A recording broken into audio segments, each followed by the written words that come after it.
by simplifying the content delivery, the process adoption, and the knowledge checks. It helps follow our entire enablement workflow from learn to certify to adopt. I just think with Spekit, it's helped us do more with less, or do more and just work smarter versus harder. And she said, it's the easiest thing I've ever done. And she's been in the learning and development space for many years as well. And she couldn't believe how simple it was to go in and just do what she needed to do. It's all right there. And that's been because largely in part to the work that the great folks at Spekit have helped us with. You know, they can jump into the driver's seat without knowing a whole lot per se, and then Spekit is the coach. It's one of the coaches. If you want to give information to whatever 1,000+ team members, this is like, I would say, the most cost-effective way to do it. Everything is coming together with the idea of Spekit as the nucleus. And I just thought it was awesome. And I think I was like in the season of like, we have to do something different. That like learning needs to change. Just like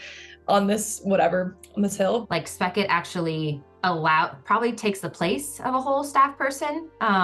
Maybe even like 2. Now it simply is easy to find. So the impact is tremendous as it relates to the time that they're able to save and the content that we know is working. Like when you do the Spekit notifications or like an update or whatever, or a spotlight, it's like almost like 100% adoption rate. Spekit allowed me to loop everyone in on the process changes, which allowed for the adoption of that speed up, which therefore allowed for the rollouts to be faster, therefore increased revenue. This is kind of your sales manager on the go, right? It's like your robotic sales manager for those things that a human doesn't have to answer anymore. I'm gonna create this, and at first he was like, yeah, okay, whatever.